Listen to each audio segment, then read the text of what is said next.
Expectation কমাও। অন্যের কাছ থেকে আশা করা বন্ধ করো। জীবনে আসল পরিবর্তন তখনই আসে যখন আমরা আমাদের মানসিকতা বদলাই। নিজেকে বদলাতে চাইলে মনে রাখতে হবে কিছু বিষয় যা জীবনকে সহজ এবং সুন্দর করে তুলবে। নাম্বার 1, এক্সপ্লেনেশন দেওয়া ছেড়ে দাও। প্রত্যেককে সবকিছু বুঝিয়ে বলার দরকার নেই।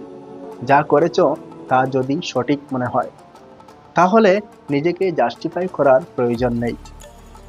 নাম্বার 2, এক্সপেকটেশন কমাও। অন্যের কাছ থেকে আশা করা বন্ধ করো। আশা যত কম থাকবে ততই শান্তি থাকবে।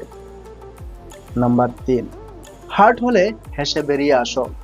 কেউ তোমাকে আঘাত করলে প্রতিশোধ নয়, বরং পরিস্থিতি এড়িয়ে যাও। নিজেকে শান্ত রাখতে শেখো। নাম্বার 4, অপমান হলে ইটস ওকে বলো। অপমান কখনো তোমার মান কমাতে পারে না। এটি তাদের চরিত্রের প্রতিফলন, তোমার নয়। নাম্বার 5, সময়ের উপর ভরসা রাখো। যদি কেউ তোমার যোগ্যতা নিয়ে প্রশ্ন তুলে তাহলে প্রমাণ দেওয়ার চেয়ে নিজেকে ভবিষ্যতের জন্য আরো যোগ্য করে তোলো। নাম্বার 6, ইগো নয়, সেলফ রেসপেক্ট। অহংকার ভুলে গিয়ে নিজের সম্মান বজায় রেখে চলো। সেলফ রেসপেক্ট তোমার ব্যক্তিত্বের আসল পরিচয়। নাম্বার 7, নিজের জন্য বাঁচো, অন্যদের জন্য নয়। নিজের জন্য বাঁচতে শেখো। পরিস্থিতি যতই কঠিন হোক, এটি তোমাকে আরো শক্তিশালী বানাবে। কঠিন সময় পার হলে জীবনের পরিণতিটা হবে সুন্দর।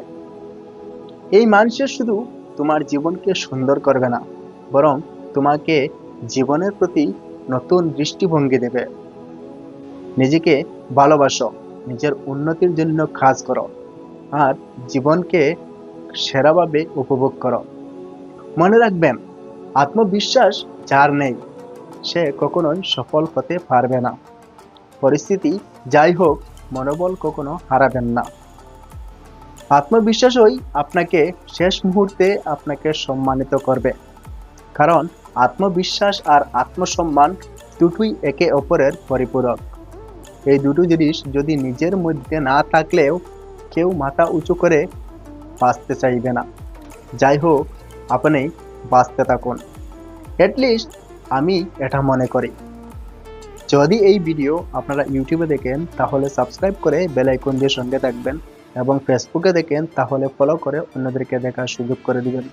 আপনারা ভালো থাকবেন, সুস্থ থাকবেন এবং আমার জন্য দোয়া করবেন।